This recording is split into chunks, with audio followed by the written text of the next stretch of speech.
मेरा नाम है विजय कुमार। आप देख रहे हैं कॉमिक्स पिटारा चैनल को। तो चलिए दोस्तों, नारी शक्ति के प्रतीक शक्ति की इस शानदार कॉमिक्स को शुरू करते हैं, जिसका नाम है मायावी। आप देख सकते हैं इसका कवर पृष्ठ कुछ इस तरह का है। ओके, देख सकते हैं।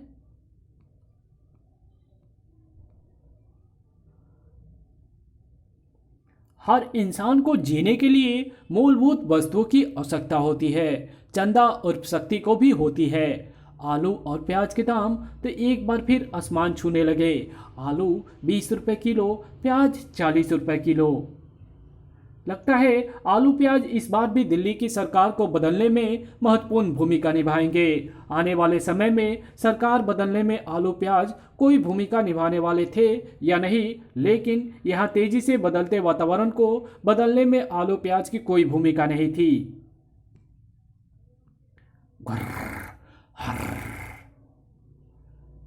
यहाँ जो रहस्यों के सीने को चीरकर उजागर हो रहा था, उससे लोग ज्यादा देर तक अनजान नहीं रहे।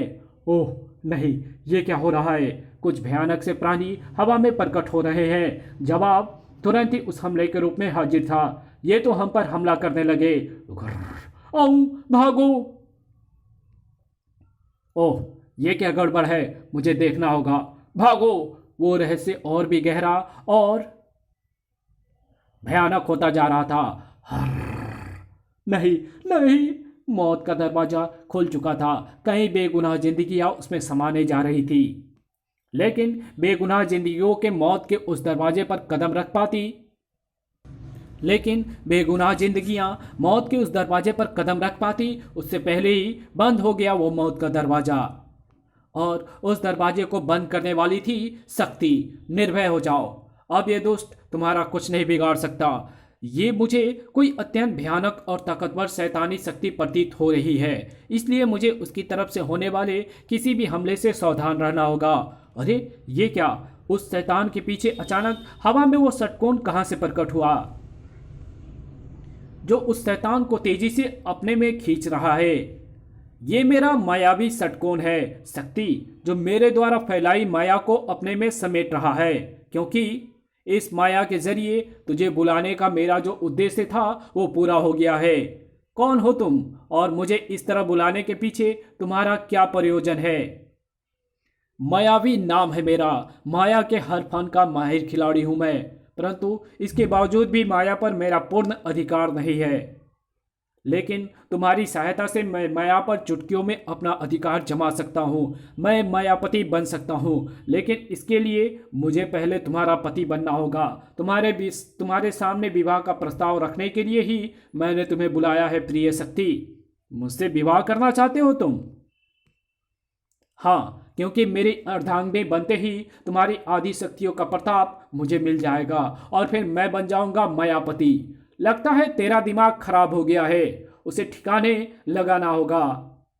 मैं जानता था मेरे इस प्रस्ताव को तू इतनी आसानी से स्वीकार नहीं करेगी, लेकिन तेरे इनकार का कोई महत्व नहीं है शक्ति। तुझे मेरी पत्नी बनने के लिए मेरे साथ जाना होगा शक्ति। राजी से नहीं जाएगी तो माया रक्ष तुझे लेकर जाएगा। ओह, हवा में स्थित षटकोण से वो भयानक प्राणी माया रक्ष फिर निकल रहा है, पहले से ज्यादा खतरनाक और भीषण रूप धारण करके। ओफ, मैं चलता हूं शक्ति, क्योंकि मुझे जाकर अभी अपने विवाह की तैयारी करनी है। माया रक्ष तुझे लेकर अपने आप विवाह स्थल पर पहुंच जाएगा। मुझे जकड़ने की इसकी कोशिश को ये विशाल अस्त्र इसके साथ ही खत्म कर देगा। मगर ओह, माया रक्ष तो खुद एक विशाल अस्त्र बन गया है। उसने मेरे बनाए अस्त्र को तोड़ डाला। ये लोहे का गोला उसकी हड्डियां जरूर तोड़ेगा। कड़ाक! ओह, इसे तो अपने भस्म उस्मा से राख बनाना होगा। आखिर खत्म हुआ वो शैतान। ओह नहीं, माया रक्ष खत्म हो गया, लेकिन उसकी राख एक नया रूप लेकर मुझे घेरने के प्रयास में है। मुझे उसकी पकड़ से बचना होगा। ओह, ये तो मेरे पीछे ही आ रही है। इससे छुटकारा कैसे पाऊं? इस राख पर मेरा कोई भी प्रभाव नहीं डालेगा। मेरे ख्याल से एक रास्ता है, हवा में मौजूद वो षटकोण जिसमें से वो समाया था और बाहर निकला था। इस माया रक्ष को खींचकर उस षटकोण में घुसा दिया जाए तो बात बन सकती है, लेकिन ऐसा होगा कैसे? माया रक्ष तो इस समय राख के रूप में है। उसे षटकोण में घुसाने के लिए कैसे पकड़ा जाए? उसे पकड़ने की जरूरत नहीं है। एक रास्ता है जिसके बल पर राख में बदले माया रक्ष को आसानी से उस षटकोण में घुसाया जा सकता है, और वो रास्ता यह है कि मैं अपने शरीर को तीव्र गति से एक ही स्थान पर घुमाना आरंभ कर दूं, ठीक वैसे ही जैसे टेबल फैन घूमता है। मेरे इस तरह घूमने से जो तेज हवा उत्पन्न होगी वो राख रूपी माया रक्ष को उड़ाकर उसे षटकोण में धकेल देगी। राख रूपी माया रक्ष के षटकोण में समाते ही षटकोण हवा में विलीन होता चला जाएगा, और इसी के साथ मायावी के अरमानों पर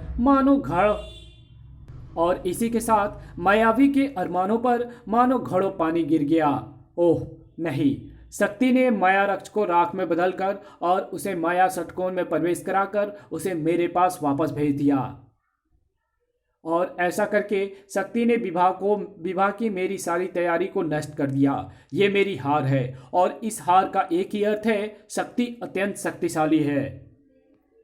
मैं उससे विवाह करके मायापति नहीं बन पाऊंगा। नहीं, ऐसा नहीं होगा। शक्ति मेरी पत्नी बनेगी, मैं मायापति बनूंगा, लेकिन इसके लिए मुझे अपनी माया का खूब सोच विचार करके प्रयोग करना होगा। मुझे इस बात का पूरा ख्याल रखना होगा कि शक्ति से मेरी माया का सीधा टकराव ना हो, और उसके लिए मुझे सबसे पहले शक्ति की वास्तविकता और उसकी कमजोरी को जानना होगा, और इस काम को राख में बदला माया रक्ष बड़ी आसानी से कर सकता है। माया के उस खिलाड़ी ने अपनी माया फैलानी शुरू कर दी थी, और शक्ति उर्फ चंदा को उसका आभास भी नहीं था। डिंग डोंग, कौन है? मैं, जो तुम्हें हर साल कहना नहीं भूलता, हैप्पी बर्थडे चंदा। ओह तरुण, मेरे बर्थडे डेट को तुम हमेशा याद रखते हो। मैं कोशिश भी करूं तब भी ये डेट मुझे नहीं भूलती, क्योंकि ये डेट मोहर की तरह मेरे उस दिल पर लिखी हुई है जिसने तुम्हें चाहा है, और जिसे आज भी हर समय हर क्षण तुम्हारा इंतजार है। इंतजार तो चंदा को भी तुम्हारा है तरुण, लेकिन शक्ति के रूप में उसने जो जिम्मेदारी उठा रखी है वो चंदा के इंतजार को धूमिल कर देती है। अपने सीने में उठे जज्बातों को, उस तूफान को होठों पर नहीं आने दिया चंदा ने।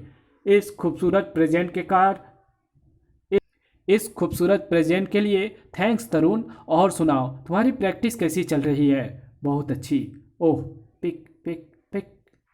हॉस्पिटल से अर्जेंट कॉल है, फिलहाल मुझे जाना पड़ेगा, लेकिन मैं शाम को फिर लौटूंगा और तुम्हें विम्पीज में डिनर खिलाने ले चलूंगा। मुझे वहां तुमसे बहुत बातें करनी है। उसी शाम? आखिर तुम मुझसे ऐसा क्या कहना चाहते हो जिसके लिए तुम मुझे यहाँ लेकर आए हो? मुझे तुमसे एक ही बात कहनी है चंदा, मैं तुमसे शादी करना चाहता हूँ। क्या? चंदा के मस्तिष्क में तो मानो ज्वालामुखी सा फूटा, जबकि तरुण अपनी ही झोंक में कहे जा रहा था, तुम इनकार करो, उससे पहले ही मैं तुम्हें बता दूं कि चंदा, कि ये मेरा आखिरी फैसला है। मुझे तुमसे शादी करनी है, और अगर मैं शादी नहीं कर सका तो आत्महत्या कर लूँगा। ये क्या जिद हुई तरुण? तुम अच्छी तरह से जानते हो मैं तुमसे शादी नहीं कर सकती। हम दोनों एक नहीं हो सकते, ये नामुमकिन है तरुण। इस नामुमकिन को मुमकिन होना ही होगा चंदा। अगर ऐसे नहीं हुआ तो मैं अपनी मौत को मुमकिन बना दूंगा। तरुण! हाथों में थमी छुरी और फोक को पेट में घुसेड़ दिया था तरुण ने। एक क्षण में ही निढाल होकर जमीन पर गिर पड़ा तरुण। ओह नहीं, प्लीज कोई एम्बुलेंस बुलवाओ। ओह नहीं, प्लीज कोई एम्बुलेंस बुलवाओ। जल्द ही अस्पताल में। भगवान का लाख लाख शुक्र है तुम ठीक हो गए तरुण, लेकिन तुमने ये पागलपन क्यों किया? तुम इसे पागलपन कह सकती हो चंदा, लेकिन ये मेरा ऐसा फैसला है जो या तो मेरी मौत के साथ टल सकता है या फिर तुम्हारी हाँ के साथ। ओफ तरुण, मेरी हाँ संभव नहीं है, किसी हाल में नहीं है। ओफ, मैं तरुण को कैसे समझाऊं कि चंदा उसे अपना सहारा बनाकर संसार भर की उन नारियों को बेसहारा नहीं छोड़ सकती जो पुरुषों के अत्याचार को सह रही है। चंदा! तभी चंदा को एक औरत की आवाज़ सुनाई देती है। इसके आगे कहानी पढ़ेंगे इसके पार्ट 2 में। तो मिलते हैं इसके दूसरे पार्ट में, तब तक के लिए बाय। अगर वीडियो अच्छी लगी तो इस वीडियो को लाइक कर देना, चैनल पर नए हो तो चैनल को सब्सक्राइब कर बेल आइकन को जरूर प्रेस कर देना, और जहां इस वीडियो की ज़रूरत हो वहां इसको शेयर ज़रूर कर देना। Thanks for watching my videos.